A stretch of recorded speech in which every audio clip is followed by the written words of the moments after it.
people will continue to trickle in over the next couple of minutes. So, my name is John Waldrop. I'm part of the training team. I'm joined here by several of my colleagues who will be assisting and doing part of the presentation as well. So we're going to talk about the California Dream Act application, and we're going to do something a little different than what we've done previously. So it's not a PowerPoint presentation. We're going to actually open up the application, go through the steps that a student would go through in order to register and then actually use the application. And you're going to follow along. And so what I would say is if you have any questions, please use the Q&A feature of Zoom as opposed to the chat. The problem with chat is that once it sort of rolls up out of sight, we don't often remember to answer those questions. Plus, if you use the Q&A, we can capture all of those for later and hopefully send that out to people who are interested in going over the Q&A that was generated. I think that's it.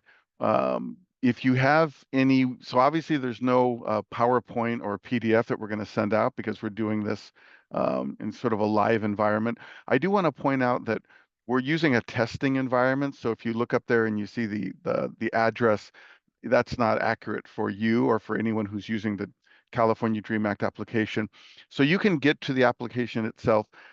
Typically, I say if you just Google California Dream Act application, it's going to be the first thing that pops up.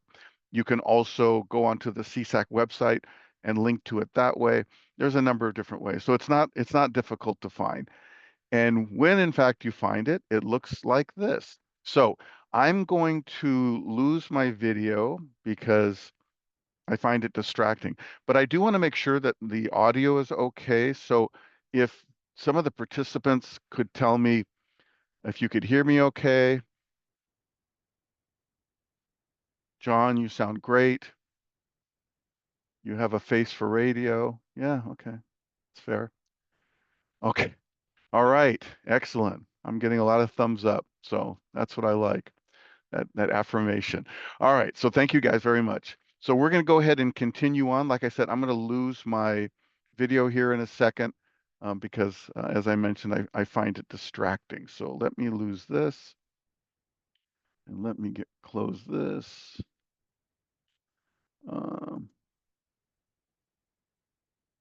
Okay, so here we go. So this is what the application looks like when you initially log in. This is the home page of the application. It's a little bit different than last year. You may recall that for last year, we had the register in teeny tiny, the smallest possible font, kind of at the bottom of the page. It was difficult to find. So we said, that doesn't make sense. So now we've kind of gone back to this other format. So I just want to point out on this particular page, the first time user, in other words, when someone is doing this for the very first time, they're going to register their account. And this assumes that they've never done the DREAM Act before, that they haven't created or registered for the DREAM Act application, et cetera. Now, if they've already registered or they're in the middle of doing the application, or even if they're going back 1 year to the next, then they're going to go to the login. All right. Tracy is the Vanna White behind the scenes with the cursor. Yay. So you'd log back into the application using that. There's also we're going to show you that the way that parents sign is a little bit different as well. It's much easier. And in fact, the one thing about the CADAA that differentiates it from the FAFSA is, frankly, I think it's an easier application. And certainly in signing at the end, it's very easy. So if the parents are there with the student and they sign electronically, it's very easy to do. But if the parents aren't available, then they can go to the parent's signature where it says sign. That will pull up the appropriate page for them to put in some information. And once they plug in that information accurately, they can go ahead and sign from that point. So this is what this home screen looks like. So we're going to go start by going to register. We're going to click on register. And this is where we're getting a series of questions, sort of this, we have some sort of skip logic in the very beginning. And the reason that we have this, there's a couple different reasons, but primarily, the DREAM Act application has always traditionally been for, undocumented students. That's always been the cohort that was intended to use the California Dream Act application. More recently, so if you remember a couple of years ago when the Better FAFSA, and I'm using air quotes right now when I say Better FAFSA, when it first rolled out, um, it was very difficult or nearly impossible for mixed status families to use the application, to use the FAFSA. It was very, very difficult. And as a result of that, what we did was we opened up the DREAM Act application to mixed status students and families. Now, I just want to clarify, a mixed status student is a student who could fill out the FAFSA. They could fill out the FAFSA because they are a U.S. citizen, um, or they're a permanent resident, for example, but they're choosing not to. So the one thing about the DREAM Act application that's a little bit different is it's used obviously for our undocumented student population. That hasn't changed, but mixed status students have the option of using it or choosing to use it if for whatever reason they don't want to do the FAFSA. And so I'm not going to go into the whole host of reasons that they may not want to. We're kind of in a political environment where students are, some of them are fearful to do any application. So that's what when I talk about the California Dream Act application, we're really serving two different cohorts. Okay. If you have any questions about that, please contact us. We're going to put our training email in the chat. And if you want some clarification, let us know. So we get here and we said, okay, we're going to click continue because we're going to carry on here. Now, again, so for our traditional CADAA filers, and we're going to do this application like we're a traditional CADAA filer. There's not a huge difference, and we can talk about that. And in fact, in the trainings that we're doing out in the field, we do talk about this. But for the sake of doing today's webinar, we're going to say this is a traditional student who is undocumented. All right. Do they have a social? We're going to say no. Students, previously may have had a DACA social, but that's not the case anymore. So your high school students don't have DACA. Then we're going to continue. Now, students are supposed to read all of this. Sometimes they don't. So in order to benefit by filling out the California Dream Act application, you have to meet what's called AB 540 criteria. And there's a whole long list of ways that you can do that. So I'm not going to go into that. I'm hoping that most of you have an idea of what that is. But in order to qualify for, in-state tuition and state financial aid and a host of other things, they have to meet this criteria. And typically that means they were in a California high school for 3 years or longer, and they graduate from a high school in California, or they have the equivalent, a GED. They can also do it with fewer than 3 years in the high school by attending a community college or an adult school to make up the difference. So I'm giving you a very high level overview of this. We're going to assume that the student filling this out meets this criteria. So we're going to say yes and continue. All right. So it comes back and says, okay, based on those couple questions, it looks like you're eligible to fill out the California Dream Act application. So that's what we're going to start to do. So let's click on that. Keep moving forward. All right, so now we're going to register, and the registration is just like any other registration for any other website. I will point out that it's critical that students get their name right here and their date of birth, because once we submit this, you can't just go back in and automatically oh, I spelled my name wrong, or whoops, I put my date of birth wrong. That requires it's a process that's a little bit cumbersome. We don't want students to do that. So normally we say enter your first name and last name, just like you have on whatever ID you have. If you have a student ID or a California driver's license, etc., anything like that, that's what we want. So we're going to go ahead and enter a name in here. All right. Middle name, it's not mandatory, but we'll put one in there just for fun.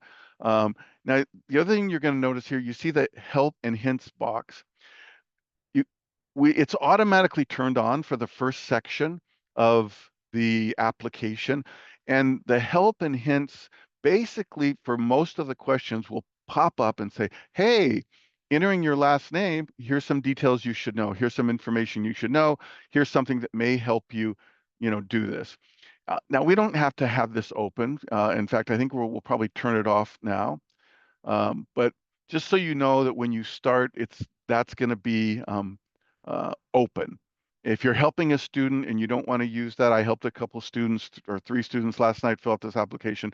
So I I didn't really need the help and hints, so I turned it off. I'd say if your student's doing it on their own, they may want that. All right.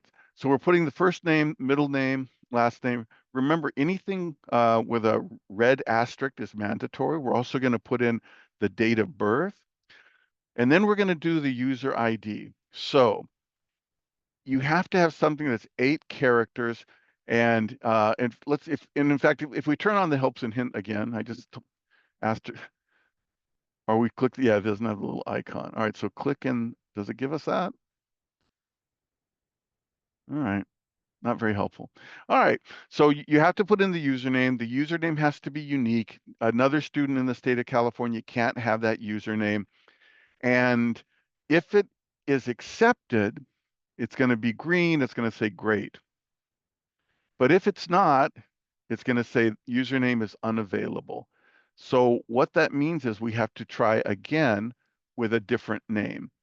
And we're going to continue to try. Um, until we get one that's usable. Now, the one thing I'm going to point out, which is a little bit of a quirk of the system, is if the first name is unavailable, that little unavailable thing is going to remain at the bottom. So you have to fill it in and then hit return or click on the next box so it will sort of repopulate that with the new name. So now we have a username. We can see that it's good because it's available. It's green. Green is good. All right. So we're going to continue on. We're going to put in a mailing address. Again, red asterisk, that means this is mandatory. So we want to put in the street address.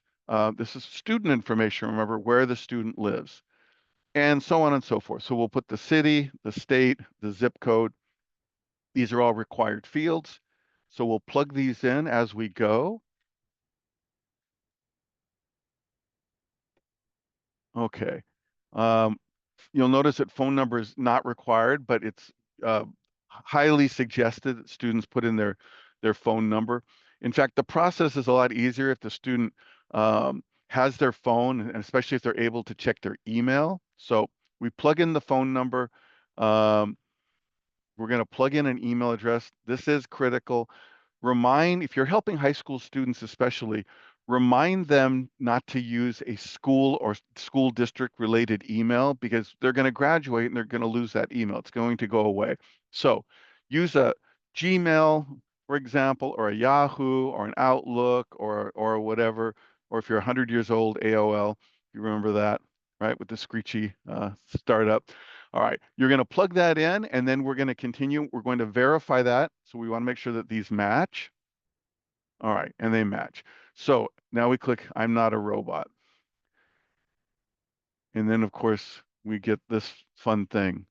The hills are alive. I guess the mountains too, with the sound of music. Okay, we click those. So now we're going to register. All right. Now, if there's so it takes a second to load. If there's an issue, then we're going to find out. But it looks like we filled in all the required fields, and it looks like everything was okay in terms of matching. So we're just waiting for uh, this exciting process to go through. If you want, we can send you this little loading screen, and you can put it up on your TV and binge watch it for hours at home, just for fun. It's not fun. All right.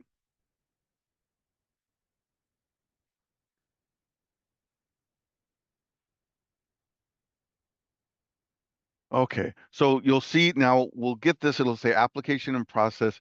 Your user account was created successfully. That's sort of mission critical, right? That we did that part correctly in the beginning. So now you'll notice that it says, please check your email and follow the instructions to activate your account.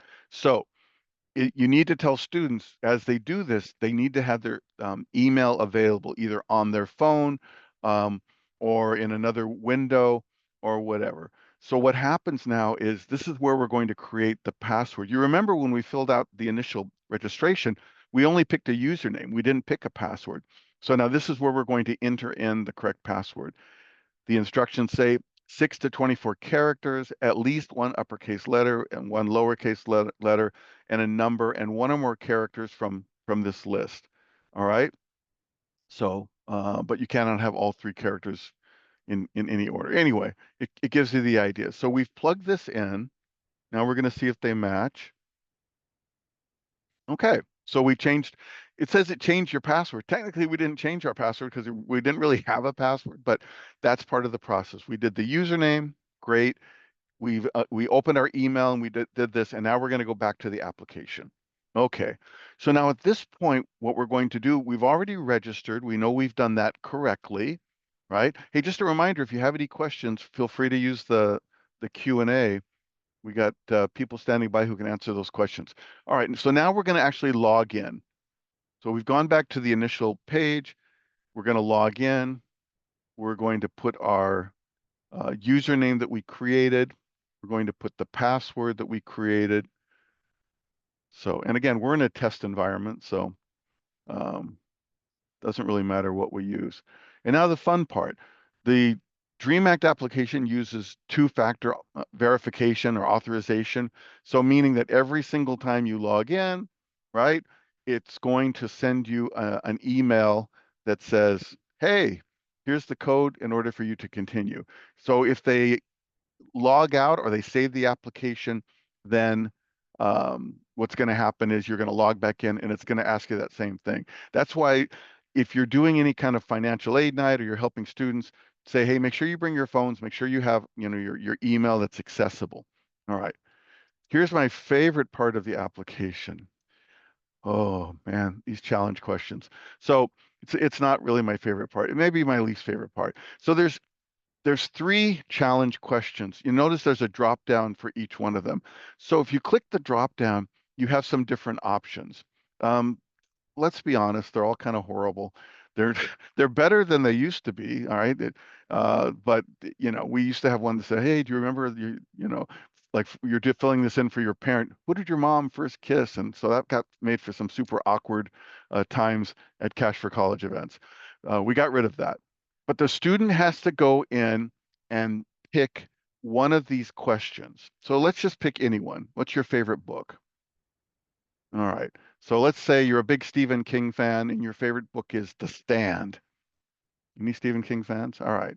So now, as you're doing this, if you're helping a student, it's really important to tell them there's some information that you're going to have to keep track of. So either you create a contact in your phone, or you take pictures with your phone, or you have, somebody write this stuff down, because if not, you'll forget. So we started out by creating a username. We need to remember that. We created a password. We need to remember that. We want to remember what email we're using. I know it sounds silly, but a lot of kids have several different emails, right? What email are you using? Oh, I'm using that one so I could get a free month of Spotify. That's not a good one. So you want to make sure that they're keeping track of this information. All right, so let's continue with these. What street did you grow up on? Or go ahead and pick one. All right, so yeah, Maple Drive, nice. What was your first pet? Chili, the Chupacabra. No, just put it in. Okay, Fido. That's a good name. Okay, now wait. So now when we have these three up, this is what I tell students: always, always, always, please put in. Please either make a note of this or take a picture with your cell phone, because you will forget. And if you forget these and you have to try to get back into your application, it's going to be problematic, right? Because you're going to need to know this information. So click, we took a picture, and now we're going to submit.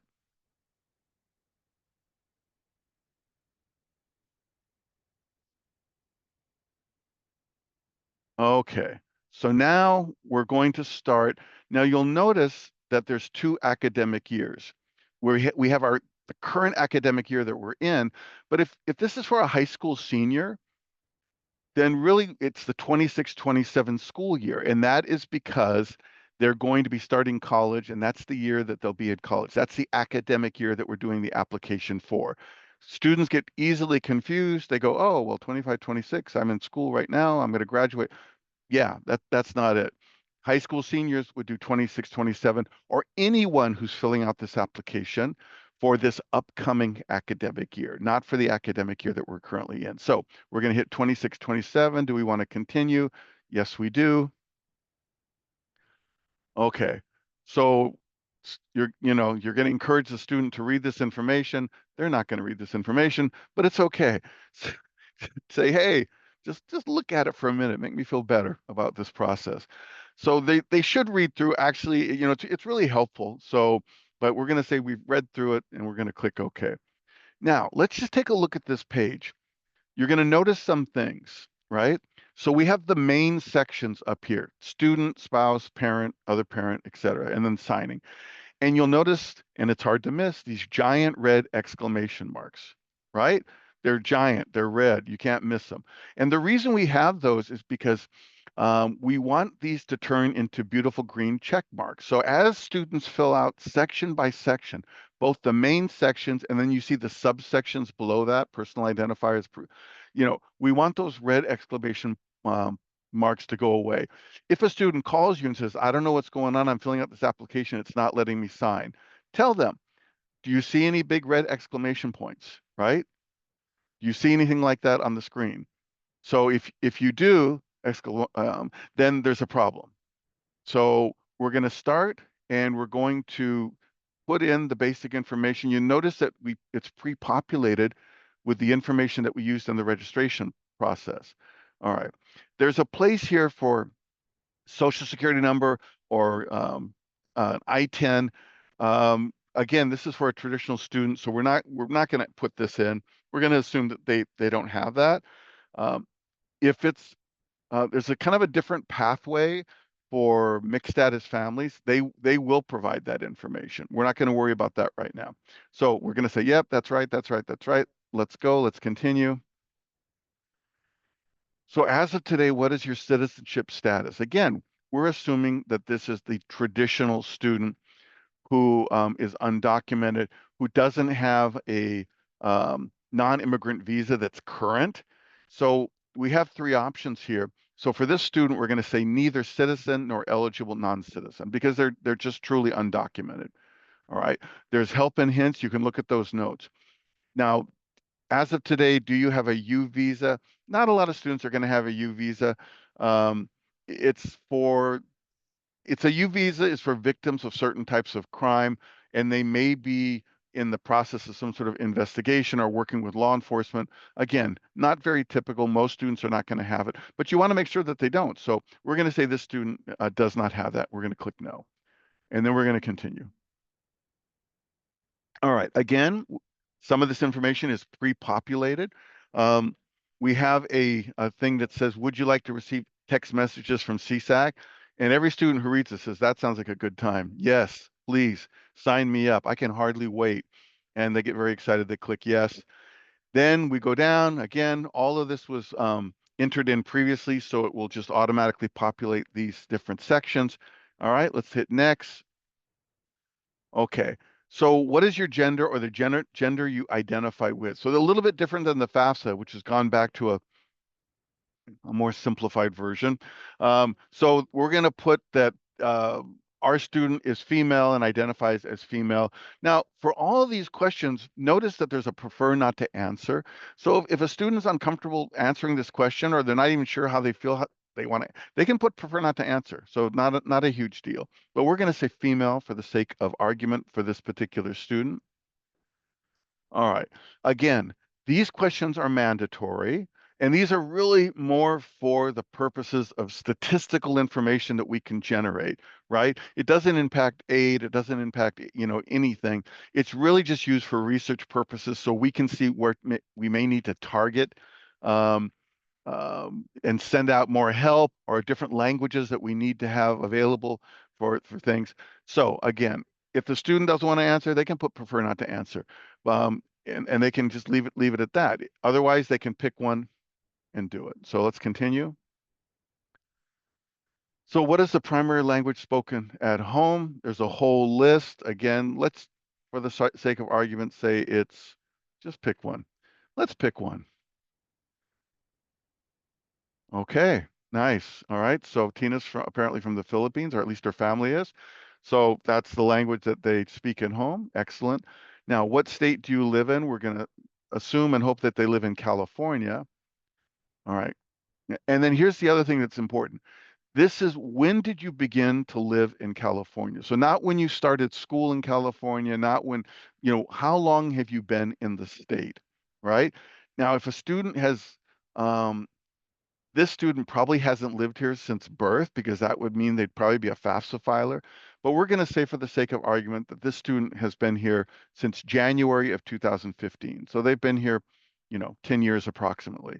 Again, it's not when they started high school. It's not when they did, it's when they first came to the state. So whatever age they came to California, that's the date they're going to use.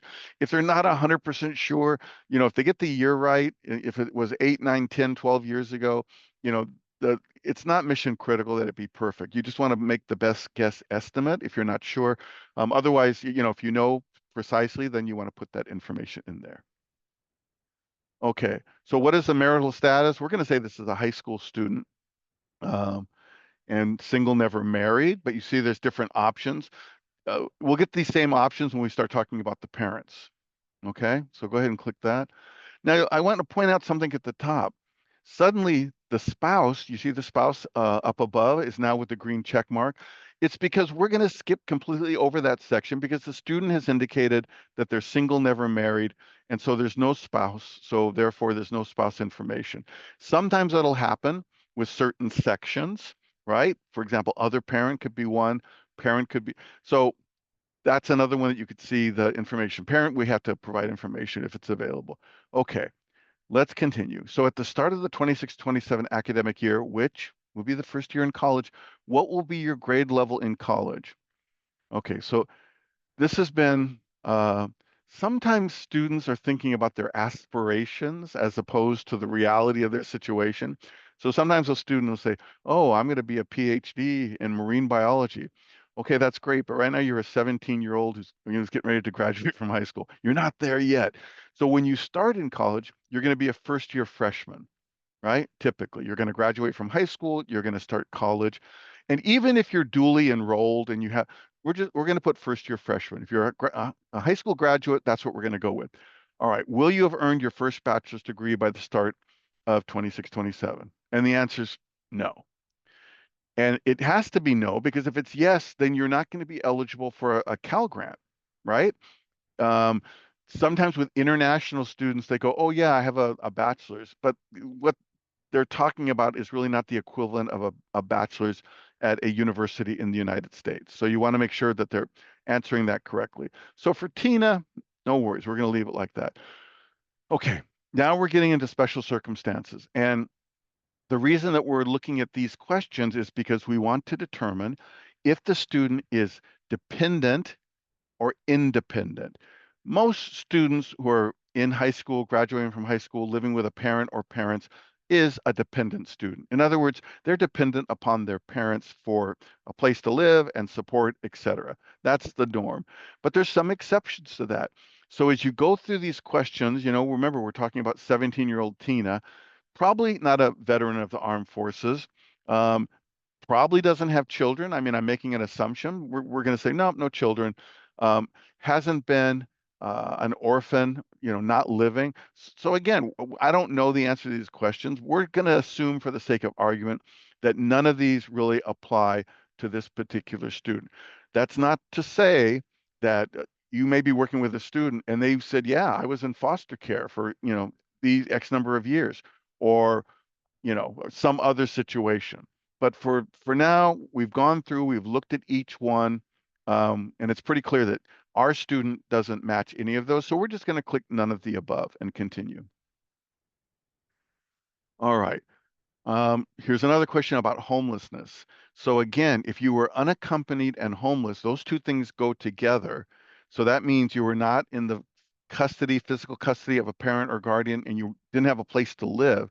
So you have to meet both those criteria. Typically, in the schools and the school districts, and colleges can help, and other outside agencies can help.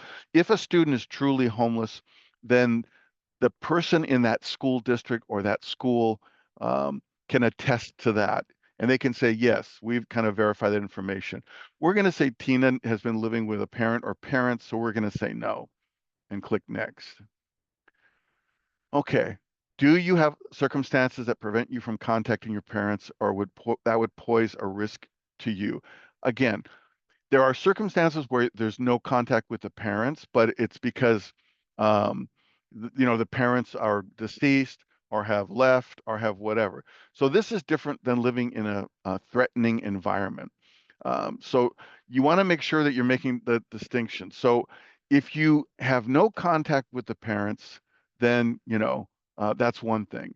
If you're in a circumstance where you can't contact your parents, then we would click yes here, right? So we're going to say, Tina, that's not the case. She's in a household with loving parent or parents. So we're going to click no and continue. All right, we're getting there. So I think at this point, Victoria, Yep, are you ready to jump in? I am.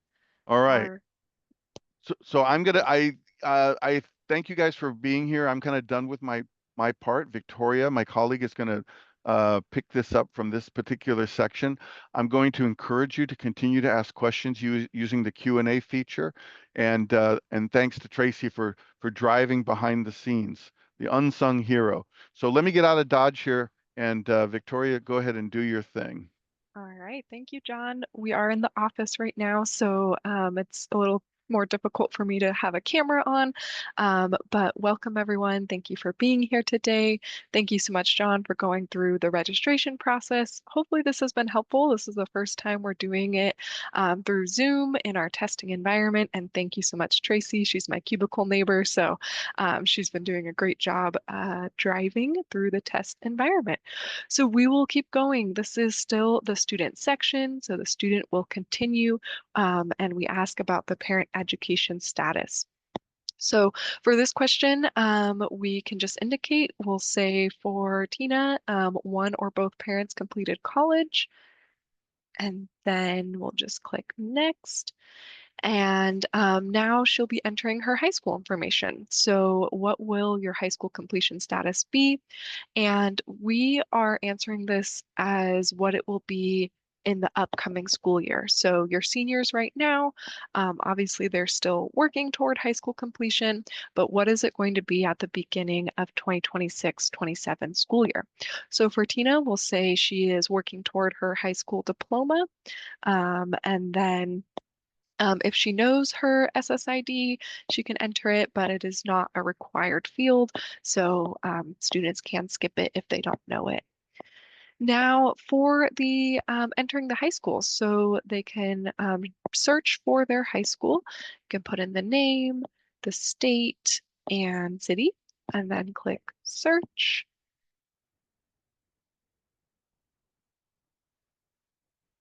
All right. Okay, that was a quick loading. Sometimes we get that long loading, but there it is. So luckily it's in the list. So I believe you do click on it. Yeah, so make sure they click on it and then it will populate there. And so she is good to go. Her high school is now on the list. So then we can go to the next section. Now, at this point, there's going to be some skip logic involved. So since Tina is a dependent student, we've gone through those dependency questions. John indicated that, she wasn't able to answer yes to any of the dependency questions. So we do need parent information for this student. So the skip logic comes into play because now we're not interested in the student family size. We want to know the parent family size. So Tracy zoomed out a little bit where you can see that the parent information is still needed with those red exclamation points. So all that to say, Tina will not be putting in her own family size. We will wait to do this until we get to the parent section. So click next. And then same thing with federal benefits received.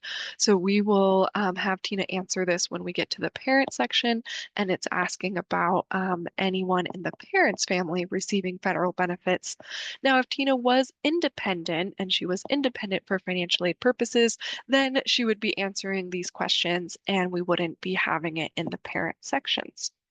All right, so we'll click next. We do ask about financials for the students. So for some of your students, they have been working. Maybe they did have a part-time job in 2024. So they'll just need to read through and see what applies to them. Now, some of your students may have worked but didn't make enough money to need to file taxes. So that's also okay. For Tina, we'll say no. For sake of time, we'll say she did not file taxes, and then we'll go through the tax portion in the parent section. So then a follow-up question is if they earned any income in a foreign country. We'll also say no for Tina here. And then once you say no to both of those, it does take away the question. It was the filing status question. So just a little bit more skip logic in this section too. So we'll go click next. Now, it still will ask about income earned. Like I said, some students working a part-time job may have worked just a little bit and not made enough, though, to hit the income ceiling. So for Tina, maybe she um, did part-time work and made $2,000, let's say. So just a little bit of income there. And then taxable earnings from need-based employment programs, that'll be 0. And then we'll go to next. And since she did not file taxes, the tax return information is not needed. So be able to skip this section too. And then next up, she will be presented with the asset questions. So we are asking the students about cash savings and checking accounts. Typically, students, especially your seniors, won't have a whole lot in a savings and checking account, and that's totally fine. So if it is a very low amount, no worries. We'll say Tina saved up $500 here. Okay, and then for net worth of investments, right now, for the student, that's going to be 0. She hasn't started her Roth IRA yet, which is totally fine. We can, start that a little later. It's all good. And then for the net worth of businesses and investment farms, we'll put 0 as well. And I'll talk more about that question in the parent section because that did change a little bit this year. All right, and so now we're at the colleges section. So here the students can add up to 20 schools. So that did increase in the 24-25 year. It went up from 10 to 20. Before I continue there, though, I did forget. So this first question, are you interested in being considered for the California Dream Act Service Incentive Grant Program, DSIG for short? We encourage every student to check yes because this program allows students to volunteer and complete community service hours and then receive up to $4,500 for those hours. Now, they do have to qualify by receiving the Cal Grant B, so there are a few more steps to be eligible and be accepted to the program. But if they indicate yes, they're interested, then we can do some targeted outreach to these students and ensure that they know about this opportunity and that they're not missing out on additional funding for their higher education. So a really good program. I encourage you to read more about it if you're interested. And we really want to continue to grow the DSIG program. All right, so then going back to the college selection. So Tracy, if you're able to add a few colleges, so students have the option, they can search by college name. And then Tracy is demonstrating here that with our UC system, if you just search for UC, it'll pull up all the campuses. We have the Rubik's Cube loading, taking a little bit more time for this page. Um, so it pulls up all the UC campuses, and sometimes students are confused thinking they can just add like if they just put one UC, it's going to send their information to every campus. That's not the case. They do need to add in each individual campus. So yeah, we'll add UC Berkeley. That's a good one. And then we don't have to do this in the demo, but we do recommend students add at least one school from every segment. So like Tracy now is looking up Sacramento State. So that is part of the CSU system in California. So we have UC Berkeley, we'll add Sacramento State. We also encourage students to add a community college and also a private school because private schools can offer a lot of money. And so um, don't think that anything is out of reach without just putting your information or sending your information to them and then allowing them to let you know, what is available and what type of financial aid can be awarded to the student. So good practice to add at least one school from each segment. So now we've got Solano on there. And I think Tracy was highlighting that when you search by school code, it just automatically added it to the list, so you don't actually have to search for it. It just knows, yep, that's the one you want. All right, so we'll go to the next section. So now we're on the AB 540 affidavit. Now, John touched on this briefly when the students are registering. If they do not have a social security number, they need to qualify for financial aid through meeting the AB 540 criteria. Previously, this affidavit was separate from the DREAM Act application. It was actually a process where the college, typically within the admissions office, initiated the affidavit. So students would complete the CADAA in October and then go the whole summer thinking, yep, we're good, I'm going to get my money. And then a to-do list item would appear on their portal. And they wouldn't really realize that this AB 540 affidavit was connected to them being able to receive their state financial aid. And so it's kind of the last part of qualifying for AB 540 is ensuring that they are indicating how they meet the requirements. And then the final piece of it is that they're saying they will legalize their immigration status when and if they're able to do so.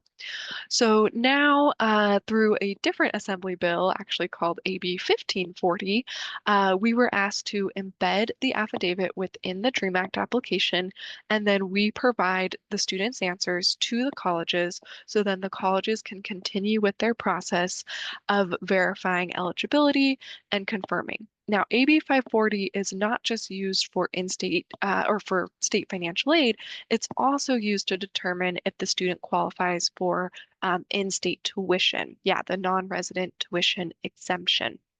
So that's why it previously was housed really only in the admissions office because they were determining if the student was eligible for non-resident tuition. But now, since 2013, since the CADAA started, it also started to be tied toward financial aid eligibility. So all that to say, we are tying together the affidavit and the CADAA to benefit the student so that it's not two separate things and it's not so disconnected timeline wise. So it's all getting taken care of up front in October, November, instead of over the summer. Anyways, so the students can read through, and I also like it because it's introducing the concept of AB 540 to the students.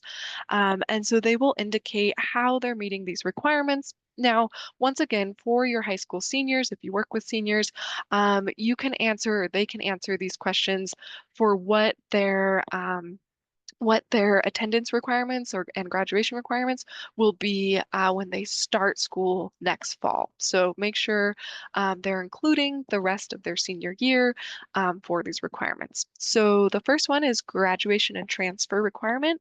I have graduated or will graduate before the first term with a California high school diploma or equivalent. The next option is I completed or will complete an associate degree from a community college. So that's another way you can satisfy the graduation requirement. Or the third option is I completed or will complete the minimum requirements at a community college for transfer to a California State University or University of California, UC. So for Tina, we're going to say the first option is true for her. She will be graduating from a California high school, and that's how she'll meet this requirement. So then we'll go to the next section. All right. So then time and coursework is the second component for AB 540. So students need to be attending a California school for 3 years, and that can be a California high school, a community college, or adult school.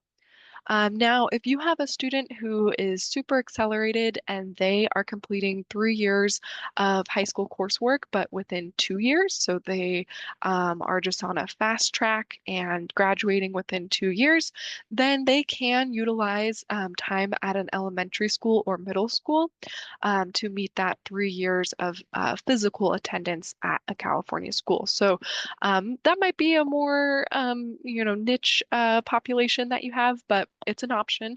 And then if you have any students who started at your high school their junior or senior year and won't have the 3 years of high school attendance, that's where they can combine adult school and community college attendance. So luckily, AB 540 was expanded to allow more students different options to qualify.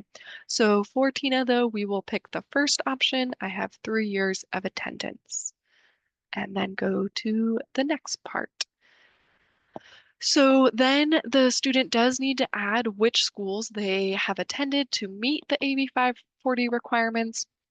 So we will add in Tina's high school, Rio Americano, and for this section, they don't need to do individual entries like for each year that they were at that school. You can have them combine it. So the start date and the end date can be the year they started as a freshman, and then the end date can be the year they or the date that they will graduate. So just, yeah, quick note on that. Make sure they're not doing tons of manual entry. All right. So thank you, Tracy. Oh yeah, for this one, it's the actual date, and I'll just start talking about this now. For this information, of course, make sure it's as accurate as possible. Definitely, the student is going to be attesting that everything is true and correct to the best of their knowledge. And then at the same time, this section does get verified. So for CSUs and UCs, most of them are still collecting transcripts to verify AB 540. So if the student can't quite remember if they started September 2nd or September 1st, it's okay. Don't let this be the roadblock. Have them put what they think is, correct. And ultimately, if the schools have in their policy and procedure to verify for AB 540, they'll be looking at their own information and the transcript. So that leads into the number of credits and hours, kind of the same if you are at a high school or adult school or community college, it can be really helpful if you let the students know how many credits or hours they're earning at your school. So then they'll be ready to answer this question. There's also the information icon that provides some hints about where to find this. So the transcript, because each school does do credits or hours a little differently. We'll just say 150, I think, is fine for the student, or 220, I see was your pre-filled. And then they'll also select the unit type. So for Tina, it'll be high school credits, but if they were using the California Community College, it would, could be semester or quarter. And then very, very important, they need to click add. We do user acceptance testing to ensure each year that the application is working. I go through this quickly like a student would, and I have forgotten to click add so many times, and then the red exclamation point is still there. So if you're sitting with the student, just make sure they click add, and it needs to go into that list. So now, if she was needing to have more schools to meet the 3 years, then she can add additional schools. If she was on that fast track, graduating in 2 years, then she can add an elementary school or middle school and check the box. The box being checked removes the units, the credits, and the unit type, since elementary and middle school, they don't really go off of that system. So. All right, so she is good. She's got her years added or her school added, so we can go to the next section. So at this point, we'll see that the spouse section can be skipped since her marital status is single, and we can keep going. All right. Okay, so now we will be filling out the parent information. So Tracy has added our parent, Tom Allen Test, and date of birth there. So this was not pre-filled, right? In the student section it was because it was pre-filled from the registration form, but this will be all manual entry. So we'll click next. And then more demographic information. The phone number is not required. The email address actually isn't required as well. The CADAA is different from the FAFSA because the CADAA is done under all one login. It's done just through the student login. Now with the FAFSA, it is the contributor model where then the parents are needing to sign into their own account. But for CADA, they won't need that. So phone number and email are optional, but then mailing address is a required field. So we'll enter the mailing address. Oh, not Disneyland Drive. Dang. All right. Maple Drive, parent city. All right. So we'll go with California, zip code, and the country. Okay. Quick note, so if the parents do live in another country, if there is contact with the parents, we still do need their information on the form. So I know that can be tricky sometimes with technology and everything, but that's one thing to keep in mind is if the student has contact with their parents, we still need parent information.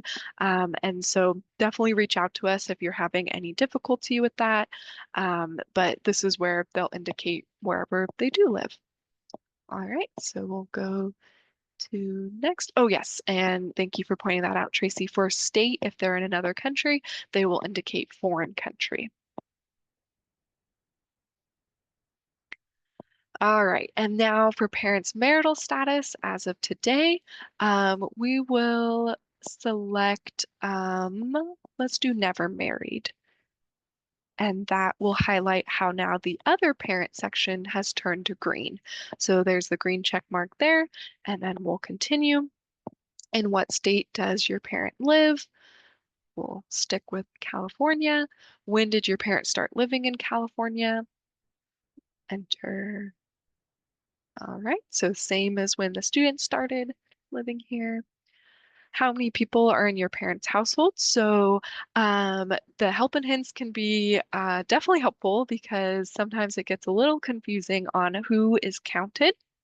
So we're really looking at who is living in the household with the parent and who the parent is providing more than half of their support for. So support is like rent, food, transportation. Sometimes we hear grandparents live with the family, but they have their own income, their own retirement income.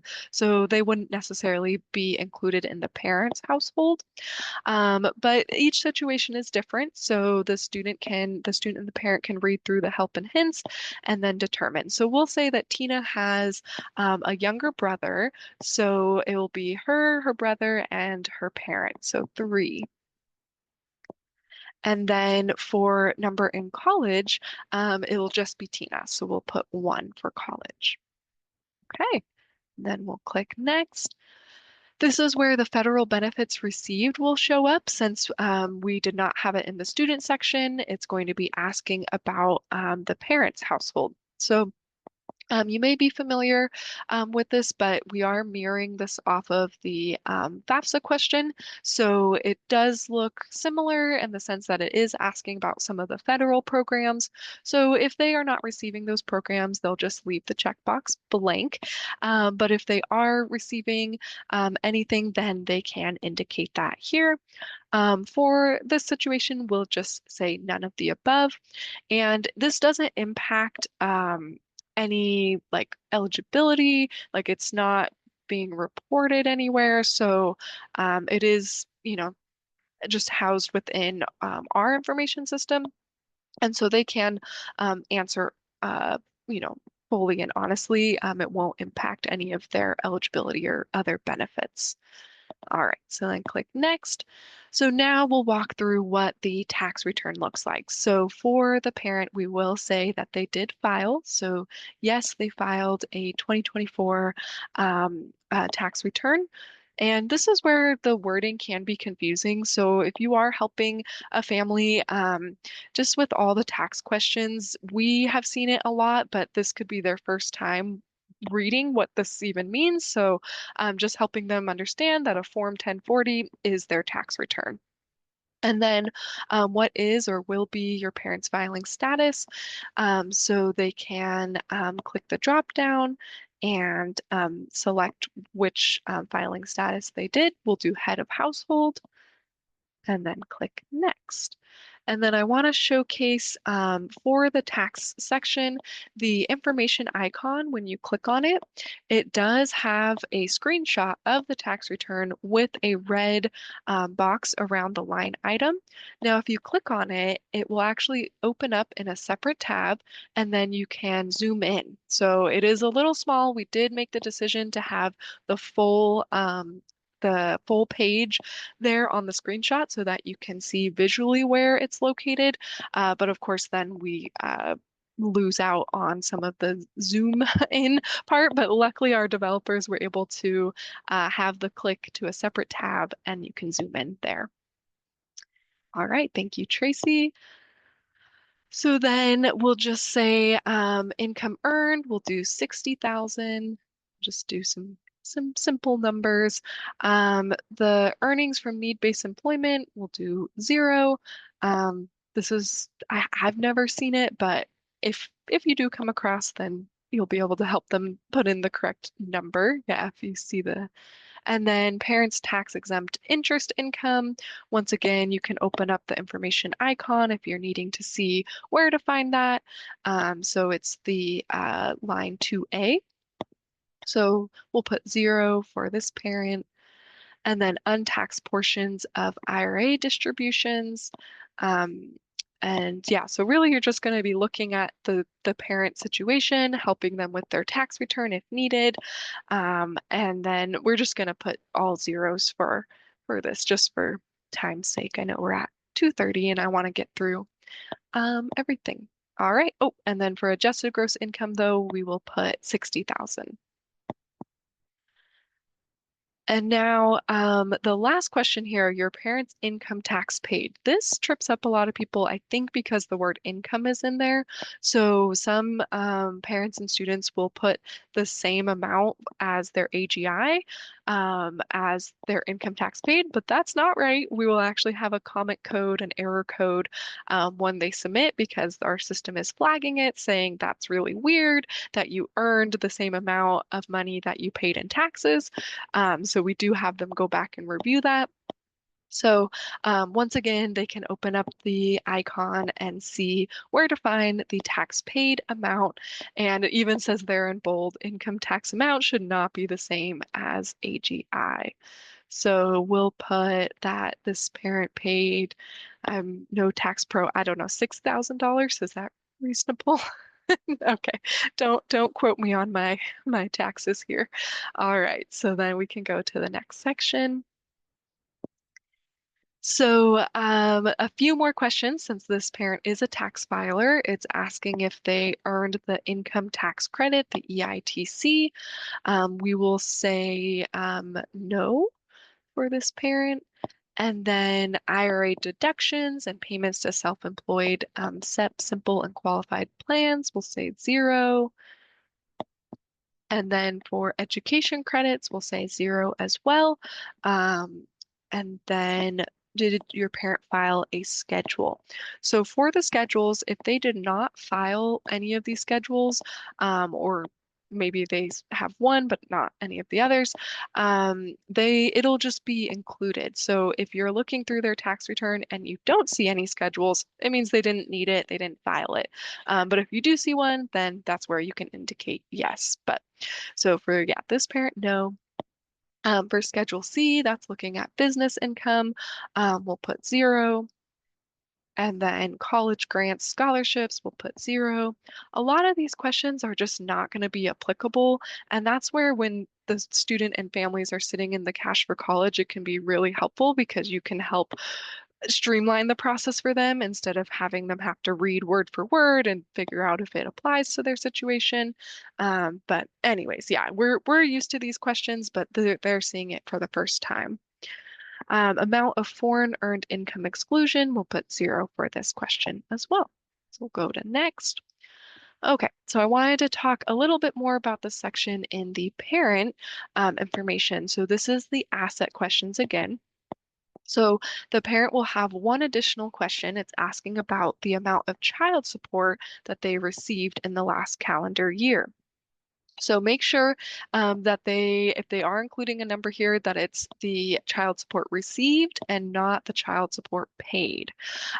So for this parent, we'll put $5,000 because they did receive some child support.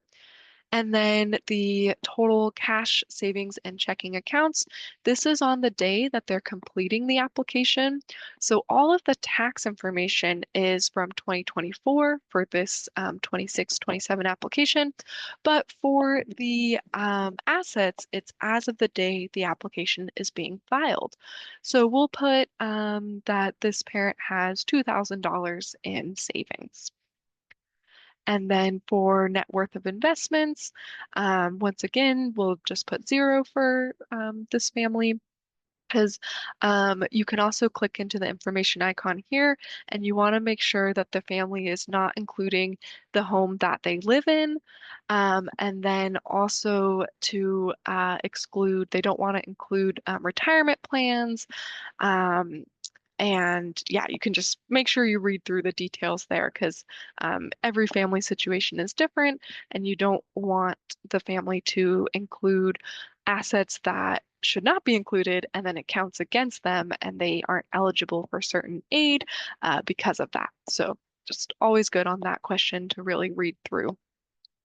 Okay, so then for net worth of businesses and investment farms, this did change back to how it used to be. So for a couple years there, it had removed that second sentence. So don't include a family business with 100 or fewer full-time employees, farms where the family resides, or a commercial fishing business and related expenses. So for a couple years, 24, 25, 25, 26, that exception was not in there. So all family businesses and all farms had to be reported, but now it has been added back in.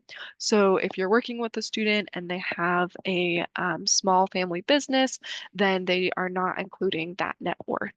All right, but we'll put 0 for this family. So then we'll click next.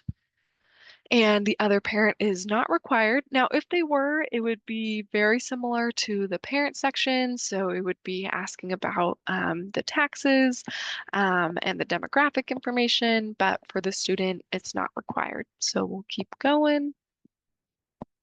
So here's the signature page. So the student can read through, and like I said, it's just attesting that that the everything they've put on there is true to the best of their knowledge. It's saying that the student will use financial aid only to pay the cost of attending an institution, not in default on any loan, do not owe money back on any student grants. And so they need to read through that. And then the first checkbox is actually going to be the first or the last part of the AB 540 affidavit section. So this is where they will indicate that if they're without a current or valid immigration status, my signature below serves as my affidavit that they have filed an application or will file as soon as they are eligible to do so. So it's really if or as soon as they are eligible to do so. There's no follow-up on this. It's more just the last step to be AB 540 eligible. So they'll check the box. And then the second checkbox is to confirm everything on the application. And then the very funky signature, I don't know who picked that font, but it counts, it's legal. So we just go with it, but the signature will populate. And then we can scroll down to the parent signature. So if the parent is there and is able to provide their signature, then you can click the radio button and then they'll be able to select which parent. If there's just one on the application, it'll default to that one, of course. And so they'll be able to do that. Now, if the parent is not there and they're going to provide their signature later, they'll select that radio button. They'll be able to submit the application, but it won't be complete until the parent signs. And that's where, if you remember, John pointed out on the landing page of the CADAA, there is a signature card where the parent can click that. They'll enter their student's demographic information, and then they're able to add their signature to their student's CADAA. So we're going to say that Tom is available to sign. So we'll have Tom sign the application. Just going to confirm that everything is true and correct to the best of his knowledge. We get lowercase funky font for the parent. I don't know. We'll just go with it, like I said. So now we are ready to submit. So we'll click submit.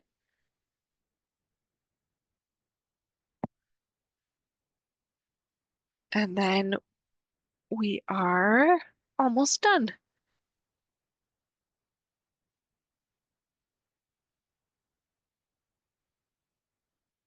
Okay, so then you want to make sure that the student gets this pop-up. So it's your application is currently being processed. Yay, I love the hearts. Yes, it's so good. So our system is receiving their information, and then we do just say it may take up to 24 hours to complete. And then please wait until the next day to make any corrections or updates. So we just want to process everything fully before the student goes back in to make any updates. Oh, I love it. I love all the hearts and the clapping. Yes. Applause for Tina Test. She did it. So now we can see, let's see if it, oh, okay. So in our test environment, since we still have the clock set for that processing time, we aren't able to view the confirmation or the CADA submission summary. When we're doing our actual testing, we will have our development team set the processing time to basically 0, so then we can test the confirmation and CADA submission summary. Um, but once the student does go through that 24-hour processing time, it is important that they log back in and they can check their confirmation screen and also check their CADA submission summary because that will indicate if there's anything missing. It'll have a comment code if they need to go back in and review something. And it will also then provide their SAI, their student aid index. And so really good information to have. Now, the next step for Arcada students is to create their Web Grants for Students account. With Web Grants for Students, it is the same kind of behind the scenes database as the CADA. So our CADA students don't actually need to make a new username or password. They will use the same username and password they created for their CADA to log into Web Grants for Students. So they can do it, I would say give it about a day just for everything to process properly. But then they will be able to log into Web Grants for Students, and that's where they will be tracking their state financial aid and if they have any pending to-do list items. So yay, we made it through. Our technology worked. We were really excited to be able to show you all this test environment and not just have static screenshots. So thank you for being here today. I'm going to pause and see if my coworkers, John, were you wanting to hop on again? Yeah, just for a second. Yeah, we had lots of questions. Lots of questions. So that's great. And we have a few more that we still need to answer. So what I wanted to say was in the event that we did get to your question, there were a few of you that we emailed and said, just email us because it's maybe a little convoluted. Then like email us at the training. Everything you received with the updates and the reminders came from our training email. So you can get a hold of us that way. The other thing I was going to ask is we don't really have a survey per se. This is the first time we're doing this, but I would be curious and interested to get any kind of feedback that you guys have about this style of training where we're actually going into the application as opposed to the more traditional PowerPoint. So if you thought it was good, helpful, great, then let us know. If you thought it was horrible, that's fine. We don't, We don't need to hear from you. No, we want to hear from you regardless. So that would be great. So we're going to email. This is being recorded, and we are going to uh, put this on our website at some point in the near future. When that happens, we will email everyone and let them know that it is up and posted, um, and we will give you access and the link to that recording. If you have coworkers who missed it, you'll be able to point that out to them. So we have a lot of other trainings online. So just let us know if you have any questions. Um, I think most people seem to like this. I think you get the real look at the application, but we would appreciate feedback. So email away, right? You got nothing else to do today. You got a couple hours. Come on, just send us an email, and then we'll take a look at those results and determine if we want to do this again. All right, that's it. Thank you.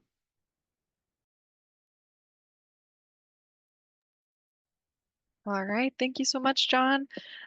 We are still trying to finish up the last few questions in the Q&A, but if you are good to go, I hope you have a great rest of your day. Thank you so much for joining us. Thank you for all your support for your students every single day. Yeah, thank you. So have a great rest of your day. We are getting to the last few questions in the Q&A, but we will be sending out the recording. And all right, thanks everyone.